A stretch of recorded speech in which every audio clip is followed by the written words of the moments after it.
Srila Prabhupada wrote to me and was asking me, how's the preaching going in London? And that year, there were so many nice boys and girls were joining our temple, and we were becoming very quickly overcrowded. The brahmachari rooms and the brahmacharini rooms were overflowing with devotees.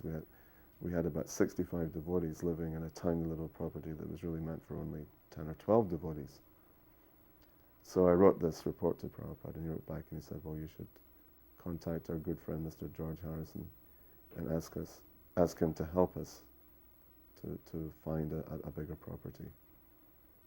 And he happened to be in town. That's the year that he was also recording the album, which he later called Living in the Material World. And in the insert to the album sleeve, he also had a big colored photograph printed of Krishna and Arjun, the same picture that you see on the cover of Bhagavad-gita as it is. In fact, when I used to go and visit him, I'd take him all different kinds of prasadam, all his favorite types of preps that he really was attached to eating, like deep fried potatoes, cauliflower, and deep fried curd soaked in sour cream, and samosas, and cauliflower pakoras, and different kinds of sweets like different burfis and sandesh and simply wonderfuls, and this strawberry buttermilk nectar that we became very famous at making.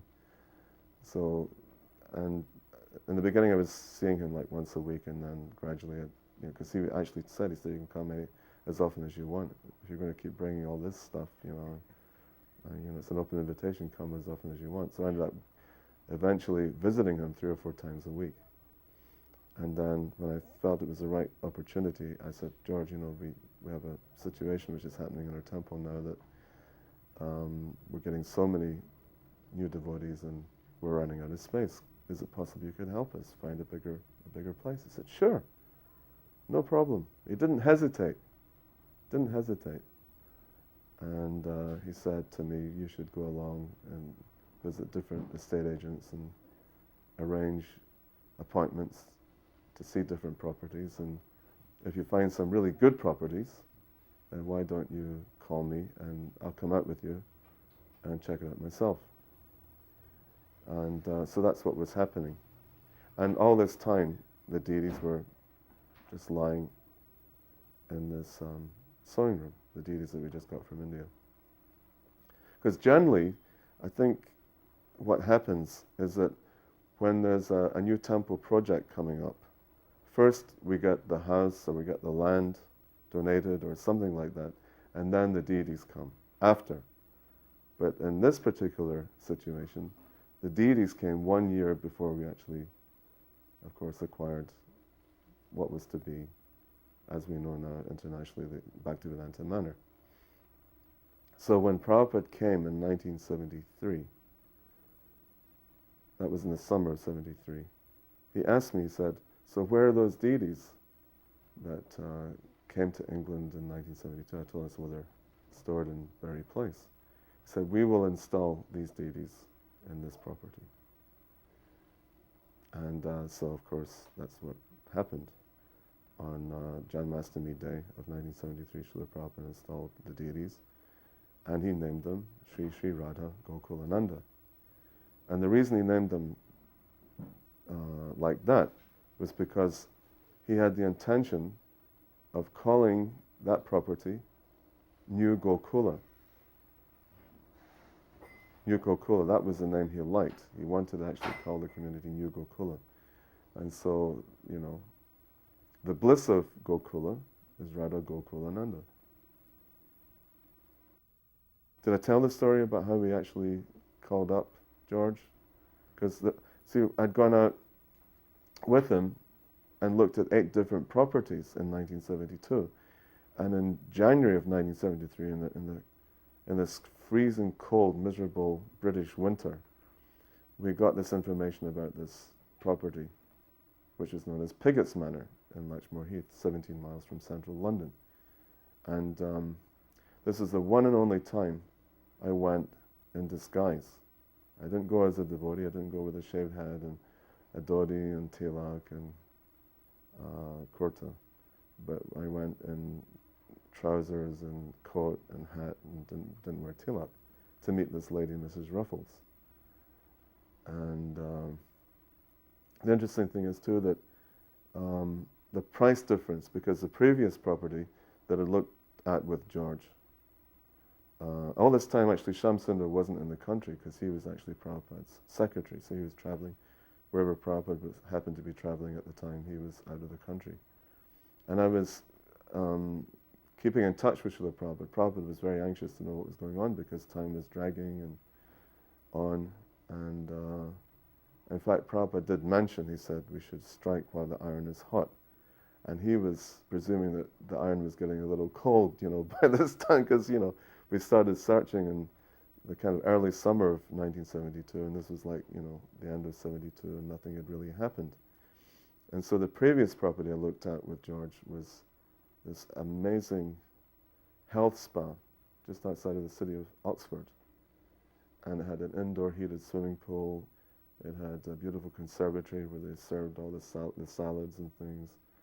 And it had all these different facilities for taking saunas and mud baths and so on and so forth. And plus, there was quite a bit of land attached to it, about over 100 acres of land. So the asking price was £330,000. So when I took George out to this property, and he looked at her and he said, "This is a bit rich for you people, isn't it? A bit rich for your blood." I said, "You're supposed to be renunciates." I said, "Even I would have a hard time remaining Krishna conscious in this kind of environment."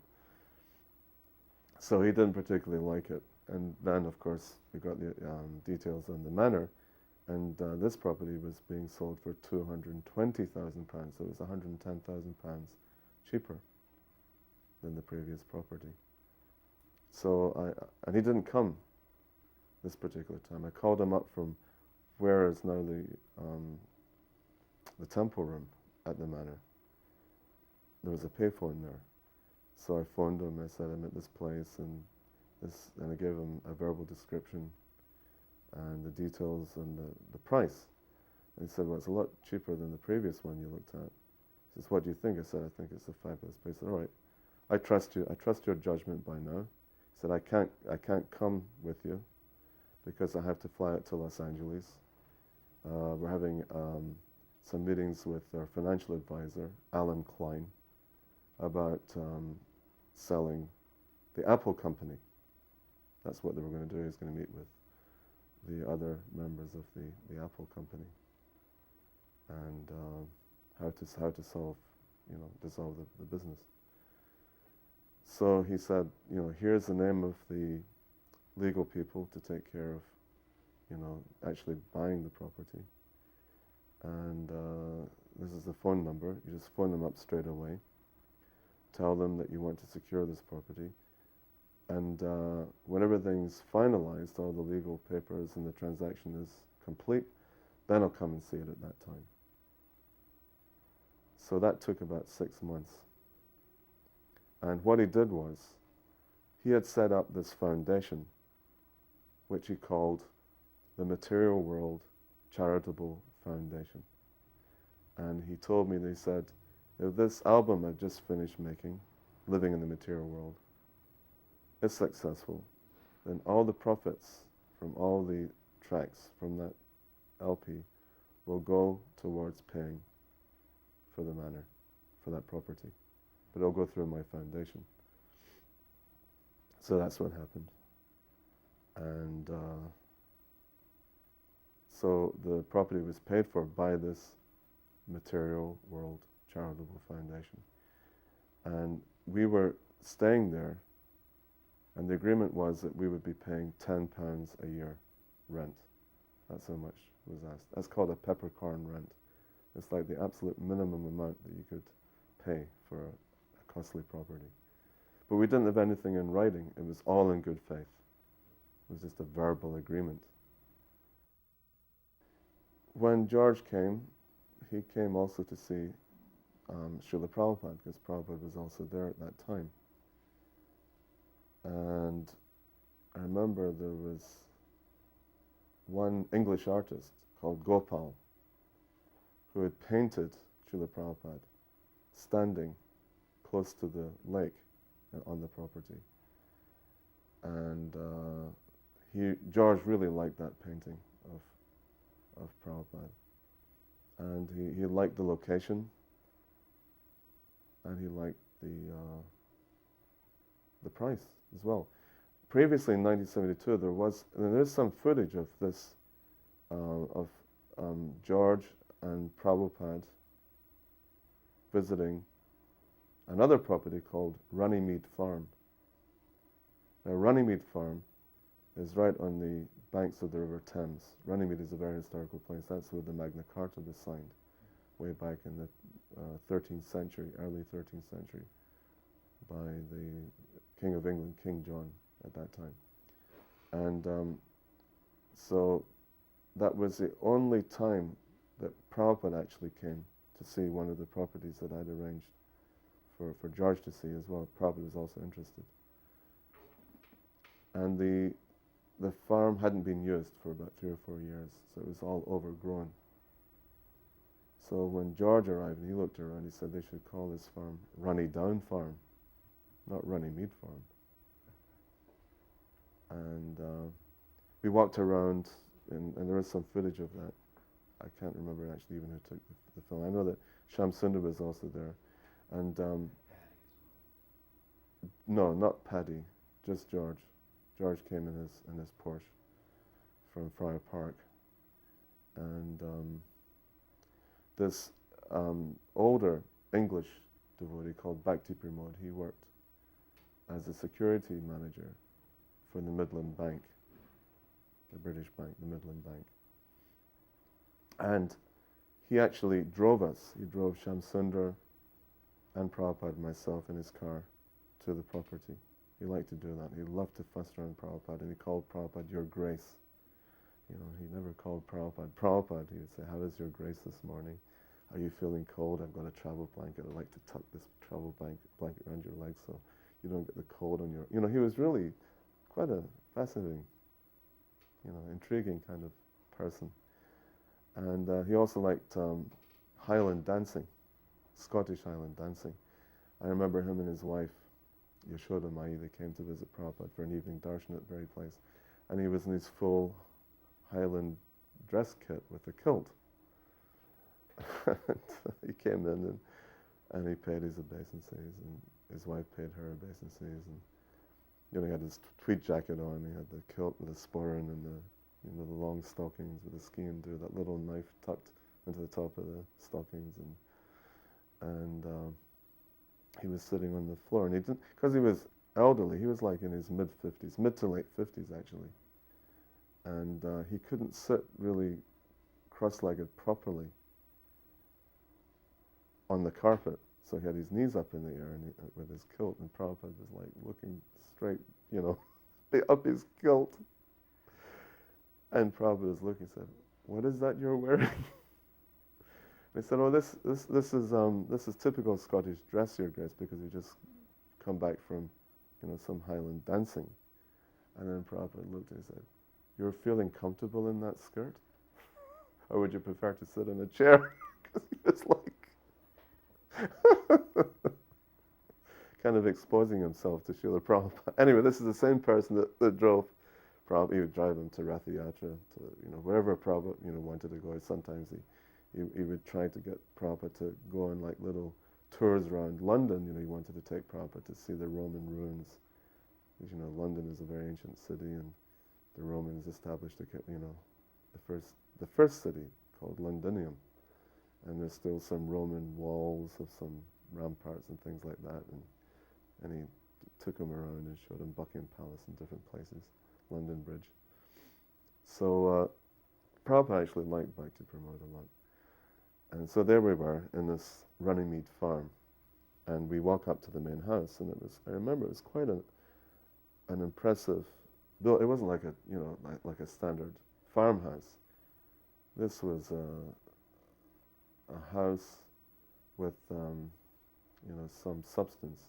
It had large column pillars at the front, high vaulted ceilings, and a beautiful staircase. It was like a small stately home on the property.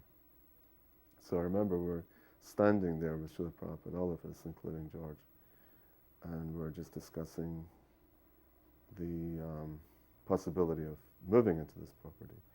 And then Prabhupada stopped us all and said, so before we move in, first, he said, beside this house we will build a bank.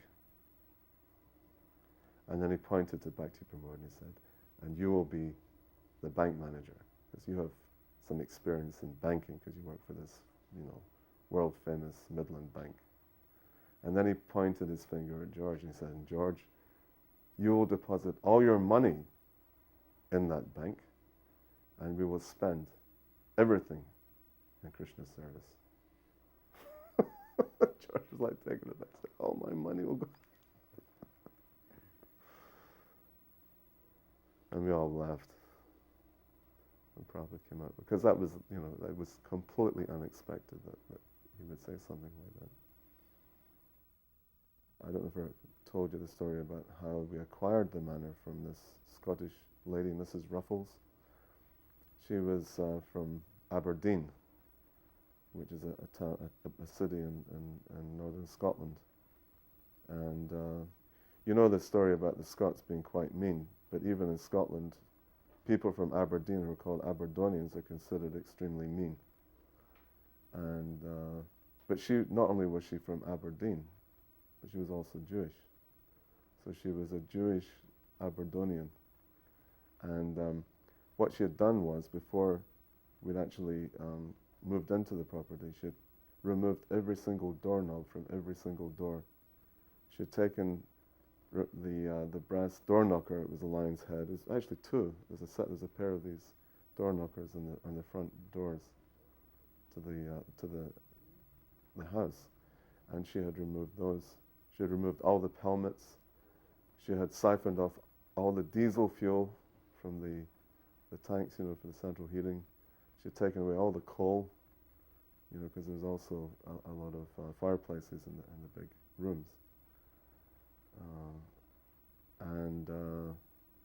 So in some places where Prabhupada wanted to see the rooms, because there was a number of rooms, he really wanted to go like an inspection.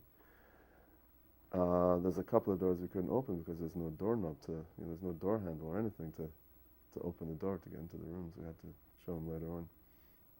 And then finally, when we showed him his quarters upstairs, he was very, very happy.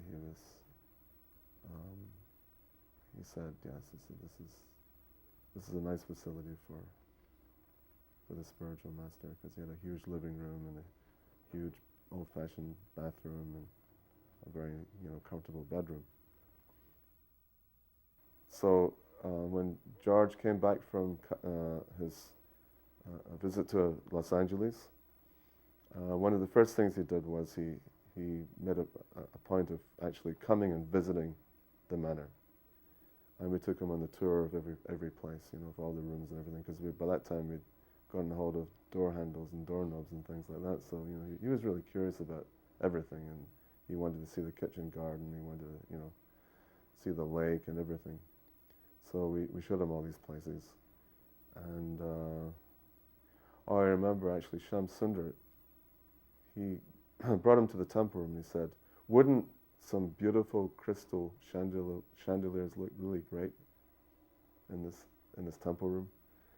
And George said, yeah, that'd be really nice. And so he got George to pay for a pair of crystal chandeliers. They cost like £3,000, and he had just bought this place for us as well. On top of that, Anyway, but he liked it. I mean, he thought it was value for money. So I was just going to say, by 1980, we were still obviously, living at the manor, worshipping Radha Gokulananda, and there were many Indian businessmen who wanted to get involved in what we were doing at the manor, and they knew that there was a lot of restoration work and repairs had to be done. And plus we had to build a car park. But they didn't want to give their money because they would ask, ultimately, well, who owns this property? Does ISKCON own it, or does somebody else own it?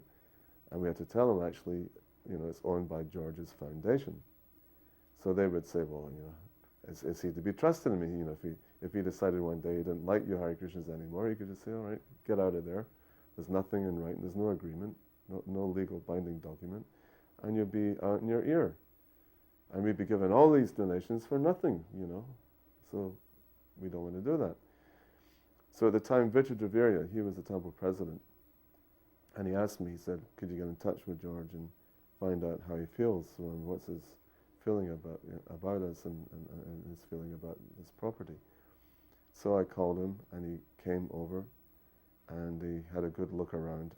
And so we had been occupying the manor now for 7 years, because we moved in 73, in the summer of 73, and this is like the summer of 1980. We'd also had the property appraised by 2 banks, the Lloyd's Bank and the Barclays Bank. And we'd also, gone to our solicitor to get, to seek legal advice, what course of action we should take. So I put it to George. I said, really what we want is either we pay a rent and you give us a 100-year lease or something like that, or we can pay the property, in installments over, 10 or 15 years or something. But we really want to stay here. We've got so many people who want to give, sizable donations, £10,000, £20,000, maybe even more than that. But they know that we don't own the property. So we walked around, and he didn't like the fact that we hadn't maintained the gardens, because by that time he'd really got into gardening in a big way. And he identified himself as being a gardener. And I'd been over to his place, Friar Park, and seen what he'd done over the years. And it was amazing. I mean, he really got into even knowing all the Latin names of every plant and every herb. And, he had really done a wonderful job in his property. And he looked at our gardens, and they were like all full of weeds. And because, by that time, most qualified devotees were on the streets selling books. They weren't, in the manor, gardening and weeding and, trimming hedges and planting. That wasn't really our focal point of attention.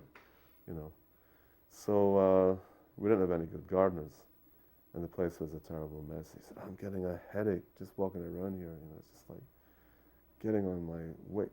You haven't looked after this place. And I was fearing the worst. He said, give me a week to think about it, and I'll let you know. Because he wouldn't tell me on the spot what he had decided. So he calls me up a week later. He said, look, this is what I've decided. If you can get together £45,000, because actually he wanted to give the place as a donation, but he couldn't legally, because a charitable foundation can't donate any property to another charity. There has to be some financial transaction. So he said, I've spoken with Alan Klein again, and what he's come up with is this. You put towards the cost of the property £45,000. He said, I'll put from my side another 145, which makes a total of 190. And we'll show it as a loss, that we actually sold the property to you as a loss. He says, I know you can't afford 190, but if you can come up with 45,000 within a week, the place is yours. Then I don't need to think about it anymore. And actually, like I told you, the property cost 220, so he's making a loss of about 30,000 through the books at least. Now, as I had mentioned also, we had made an appraisal with 2 banks, and both had appraised the property at £1.5 million by 1980. That's how much it had increased in value, from £220,000 to £1.5 million. So we got the £45,000 together. We gave it to him. He signed the deeds over to ISKCON, and from that day onwards, the manor belonged to ISKCON. And a couple of things Prabhupada did say to me was kind of interesting, because it was, like I said, it was raining when he first came, and he wanted to see his quarters. And he told me 2 things. He said, this property is like gold kept in a dark place. It says to appreciate the value of gold requires light, especially sunshine, bright light, because gold naturally shines. But if you keep it in a dark place, then who can appreciate? So and similarly, he said this is a very valuable property, but because, of the weather conditions, who can appreciate? Because he was always really down in the British weather. It was like always raining and cloudy and miserable. Because, occasionally it would also be sunny, and we have these beautiful photographs and footage of Prabhupada sitting outside on the lawn on sunny days, at the manor. Or a week, maybe 2 weeks, And the other thing he said, because Prabhupada is very shrewd, he said, this is like a white elephant. This property is a white elephant. It's very, a white elephant is something very rare and very valuable, but it's very expensive to maintain. He said, similarly, this property you will find, will be very expensive to run. And it was very true what he said. Yeah. Very true. And also what he said was, the other thing he was talking, and maybe I've mentioned this before, that he wanted the manor to be a place where it was famous for cow protection. He wanted that we buy a double-decker bus, these red London Transport buses, an old one, drive it into the centre of London, fill it up with visitors who would be willing to come out and look at the manor, spend some time there. And he said that we should teach the British the importance of cow protection, Goraks. And he said we should keep 150 cows at the manor. Now, at that time, we had 17 acres of land, and there was only 6 acres of, arable land, a field where we could actually keep cows. And so I kind of commented, I said, well, Prabhupada, it's not going to be very practical to keep 150 cows in 6 acres of land, because each cow requires a minimum of 1 acre of land. So then Prabhupada said, so you purchase 150 acres for the cows. What is the difficulty? But that's the minimum number of cows you should keep. So if you need to purchase another 150 acres for those cows, then you purchase. So that was said in 1973. Of course, since then, we've acquired another 55 acres of land, because in 1997 we got the planning permission to put in the new approach road, and so we've just about got half of the amount of land that Prabhupada said we should have in 1973. And this is now 2002. And how many cows? 25 cows. There's only 25. So Prabhupada's vision was always, very long range. We sometimes have a hard time in fulfilling, Srila Prabhupada's vision. So there's still another 75, 80 acres of land to be purchased, and because there is no place in the UK where this type of cow protection is being practiced. And of course, the idea to have so many animals was that then we'd be completely self-sufficient in ghee and milk. And he wanted us to sell the ghee to the visitors who were coming. And also he wanted us to be engaged in different types of handicrafts, like spinning and weaving cloth, and making brass deities, and all different kinds of handicrafts. And I said, well, what about the Indian community? Should we focus on the Indian community? Now this is perhaps may sound a little controversial, but Prabhupada said, no, we don't need to bother with the Indian community. They're already Krishna conscious. So we have to focus our attention on the British community. He said, they know nothing about Krishna. That's what he said.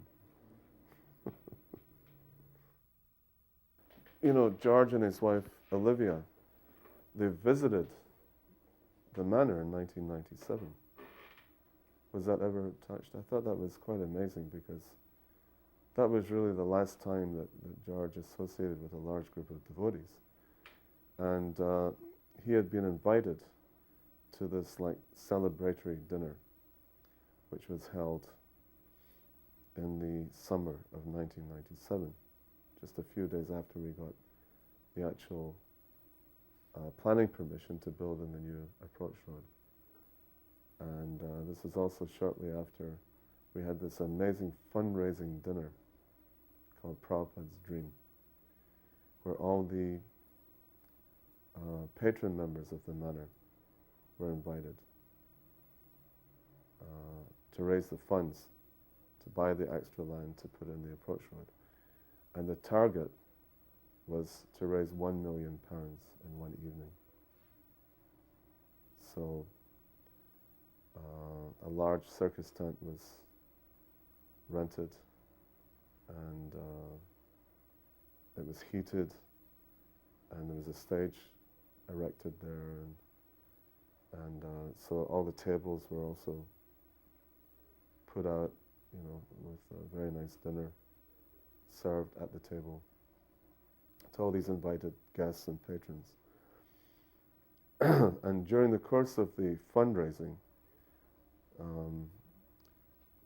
there was a very positive response. So within about 2 hours of the program, we had raised £800,000. We were £200,000 short. And there was an Irish businessman who imported Indian clothing, had been invited by one of his business friends who happened to be a patron member of the manor. And he had been once before to the manor, and he had taken part in Arti and also the lecture, but this is the first time he'd actually attended a special patrons evening with a special dinner put on, and you know, the whole fundraising program in full swing. So it was apparent that we weren't going to raise more than £800,000 that evening, and it was like one final attempt to reach the target of 1 million. So there was an outstanding £200,000 donation coming from we didn't know where. And this Irishman, Michael, was so impressed with the Prabhupada's dream, what he wanted. I mean, it's kind of connected with what Prabhupada wanted to begin with anyway, to have 150 acres of land and to do the cow protection, have 150 cows, and he really appreciated that. That was what Prabhupada had really desired. So on his second visit to the manor, he pledged £200,000. He pledged more than any other patron member who'd been along to, several, maybe at least 5 or 6, maybe 10 visits to the manor, maybe more than that. Usually they would come once every 3 months and do like a special dinner for these patrons, because each patron already was pledging £1,008 per year. And we have now over 400 patron members who pledge £1,008 per family. So that was a substantial amount of money for a person of non-Indian origin, but it was an Irish businessman, and very auspicious. It was a very auspicious evening. So George agreed to come, and we had no idea if his wife was going to come, because both were invited, but Olivia never would attend any kind of public function like that. Firstly, because she wasn't really a great fan of the Hare Krishna devotees. She was following somebody else. And she always just kind of left it up to her husband to go along to these things. But she came. I went to the car park at the manor to welcome him. with a Gujarati devotee called Srila Dharma. He's a Sri Swami disciple. And they were very enthusiastic. They had come prepared. They brought welly boots with them, these rubber boots, because they wanted to walk through all the fields and see where the new approach road was going to be built. And so we did that. We walked, the whole length from the very beginning where the main gate was going to be, right to the manor property, which is about a half a mile. And we were stopping and talking, and he was checking out the fields and so on. And, well, how far does the property extend on this side of the road? How far the other side of the road? Are you going to have any kind of hedges or trees so that the road doesn't, doesn't look ugly, doesn't spoil the overall, beauty of the farmland. And so we got into, a lot of details. And when we were coming back towards the building, George, kind of volunteered. He said, it'd be great if you really want to have a successful business. One thing I can suggest is you start a garden center. Now, in England, garden centers are usually very successful, where families will come and they'll buy. Maybe they've just moved into their new home, and they want to have different trees and shrubs and whatever put in their gardens. So garden centers are incredibly successful. So he said, if you want to do that, and it's not going to, I don't think you need planning permission for this. I mean, he put a lot of careful thought into why he was coming up with this idea. And also, of course, like I said, he always identified himself as being a gardener. He was a gardener first and a musician second, So, and he would say, I'll help you set it up and, whatever, So we were really happy that he was kind of so open-minded to what we were doing. And so then we took him to the temple, and he came in front of our, we've got two altars there. There's Radha Gokulananda's altar, the Sitaram Lakshman Hanuman, and little Gornitar in between the two altars. And he paid his full dandavats to the deities there, and he took Charnamrita, and so did Olivia. Olivia didn't pay full dandavat, she pranamed, but she didn't get down, and, she wasn't as surrendered as George, George would always do that in front of Prabhupada. He'd love to pay full dandavats out of respect to Srila Prabhupada.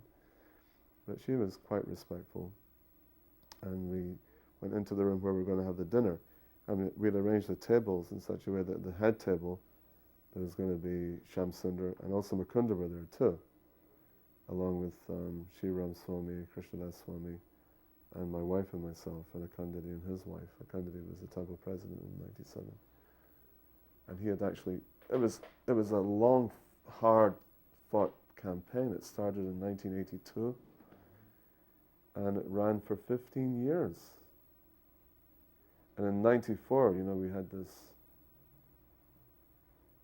amazing thing happened that because we're always in the public eye, we're always in the news, media, television, newspapers, the radio.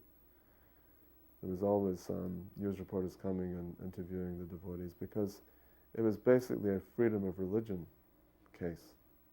That the local council, district council, wanted to close down our operation. They didn't want to have it as a public place of worship because it wasn't planned as such. It was actually planned as a nurses' training college. It was actually one time owned by St. Bartholomew's Hospital, which is a very, very old hospital, which is in the city of London. And this Mrs. Ruffles, who had mentioned, had bought it from St. Bart's, and then she ran out of money.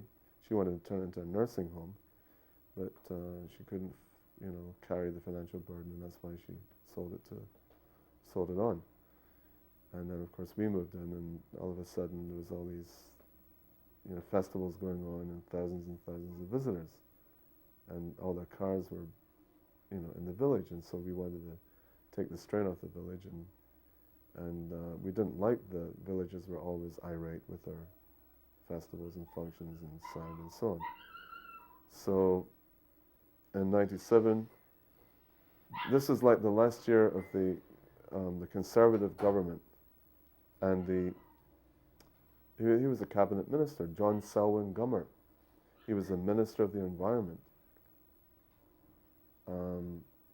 He announced publicly on television that they had come to this agreement, that they would give us the planning permission to keep the manor open to the public.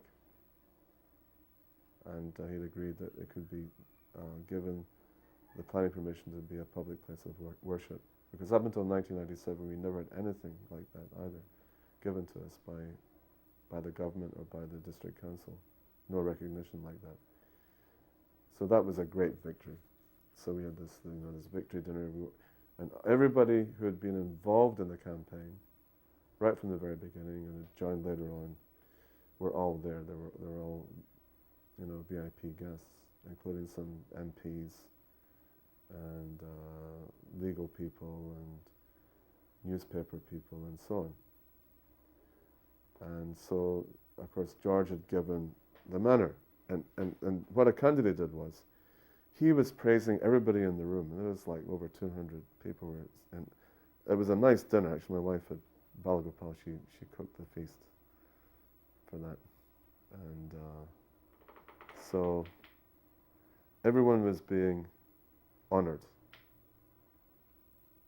by a candidate. He was mentioning this person and this person and this person, going through all the different guests that were present.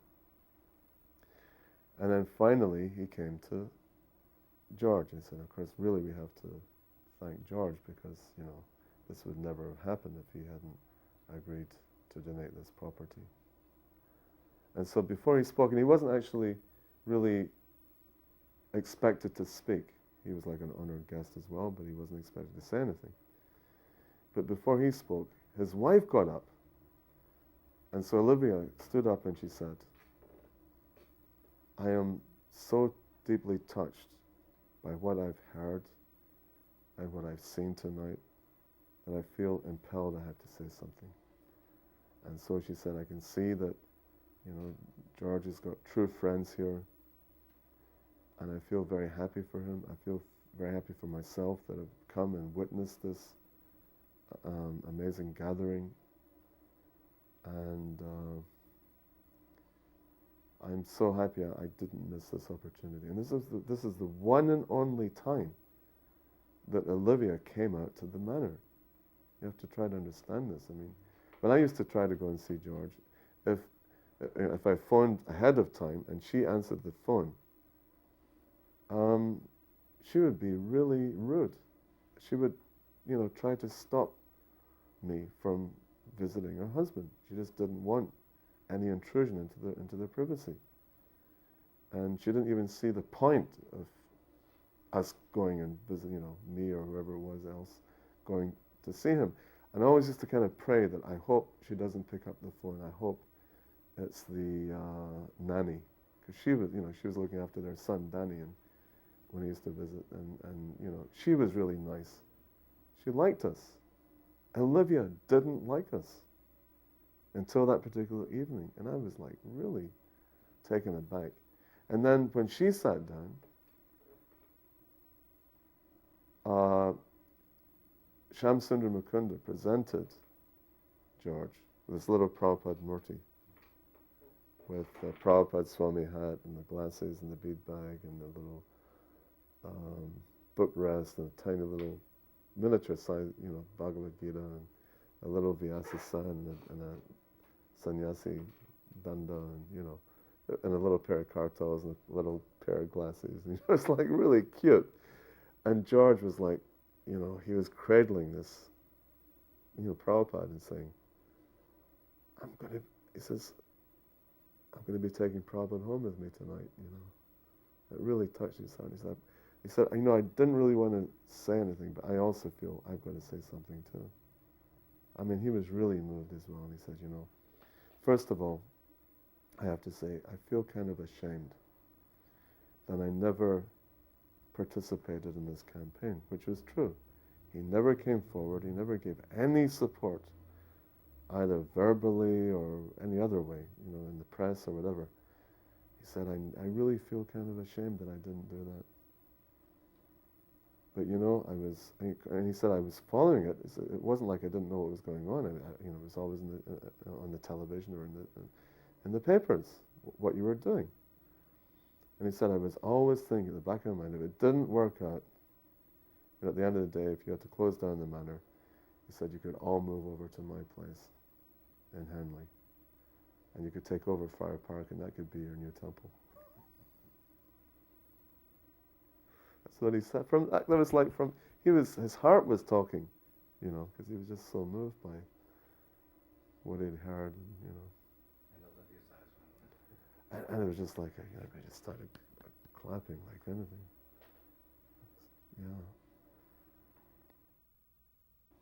Yeah, I mean, George was, an exceptional personality in so many ways.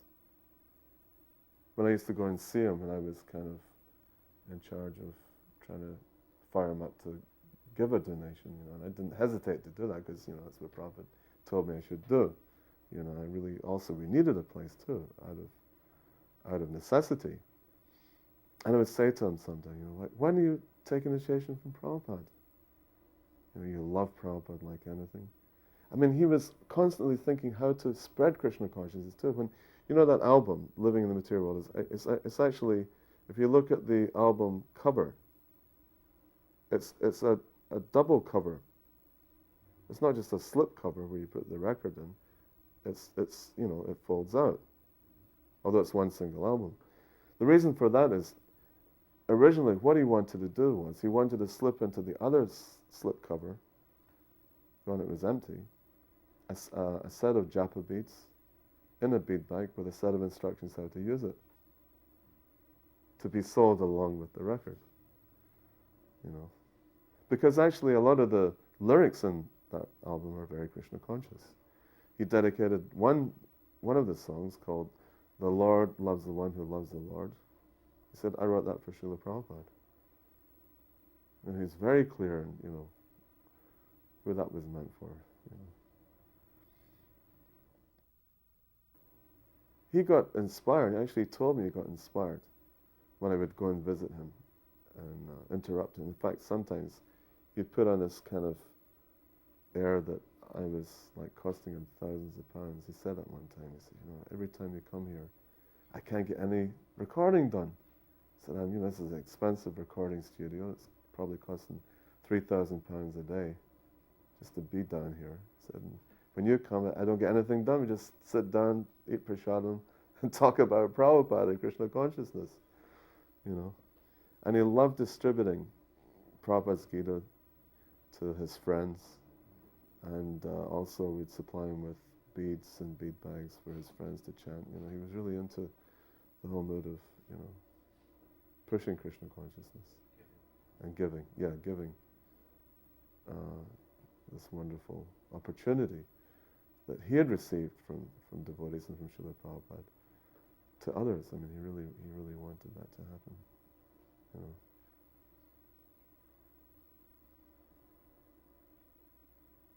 So getting back to when I asked him about why don't you take initiation from Prabhupada, he says, I don't need to. I've already got a spiritual name. I said, what do you mean you got a spiritual name? He said, my name's Hari Son of Hari. And he laughed, that broadside of Liverpudlian kind of humor, dry humor he's got. When he visited Prabhupada actually in 1976 at the manor, he asked the same question. He said, do you think I should move into the ashram, shave up, wear tilak, wear dhoti? Prabhupada said no. Because he came with Ravi Shankar's sister, Lakshmi Shankar. He just recorded one song called Krishna, Where Are You? And so he had made the musical arrangements, written the words, and she had sung it. And he played that for Prabhupada, and Prabhupada listened to it. And he said, yes, he said, this is the mood of the 6 Goswamis.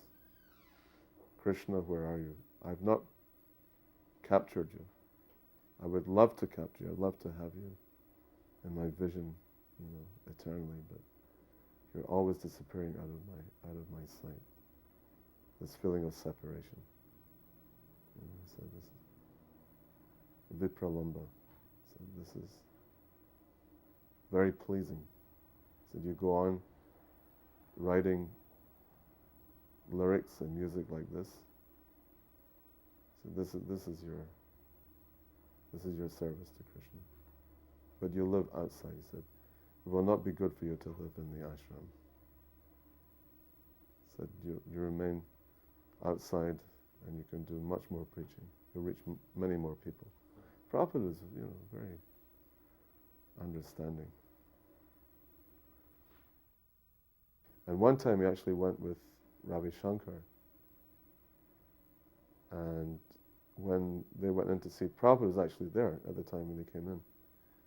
And when George came in front of Prabhupada, like I said, he loved paying his full dandavats.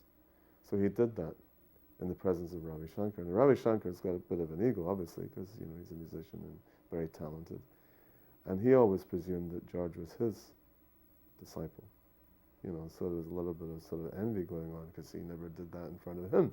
He did it in front of Prabhupada. And Prabhupada immediately understood Ravi Shankar's mood. So he sent George, after speaking with him, he said, you must be hungry.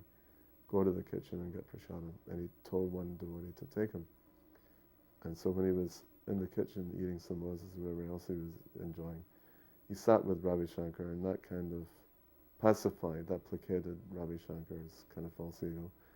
And then the whole conversation centered around plane tickets and travel, which is the best airline to travel on. Because Prabhupada understood that Ravi Shankar was not interested in any kind of, spiritual philosophy. But he just talked to him and he related to him in a way that he could, just keep up the conversation. Prabhupada was expert at dealing with everybody. Because he knew George's love for prasadam, and he knew there was something going on between him and Ravi Shankar, and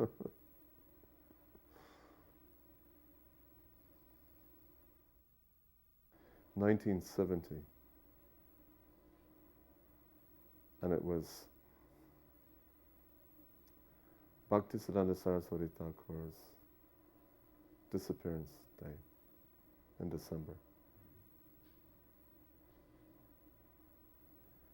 And it was just after Mangal Arati, 5 o'clock in the morning. This driver had come, and he was driving this stretch Mercedes limousine, big white Mercedes with blacked out windows.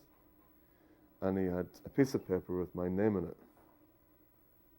And so I was called out of the temple room, and there was this chauffeur. He had his cap on and his dark suit, and his polished shoe, black shoes.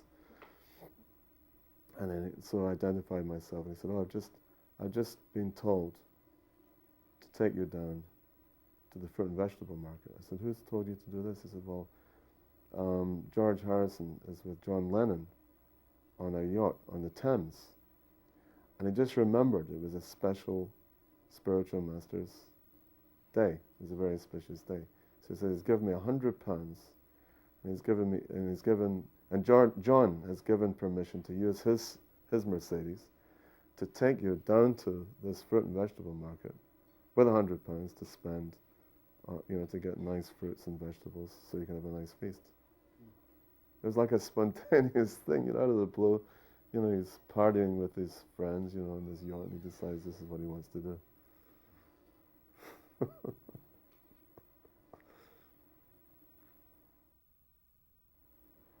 But I used to go with him to visit these different properties. He'd always have a bead bag in his hand. He'd always, be with one hand was on the steering wheel, steering the car, and the other hand was in his bead bag, chanting. Hare Krishna, Hare Krishna, Krishna Krishna. Je anilo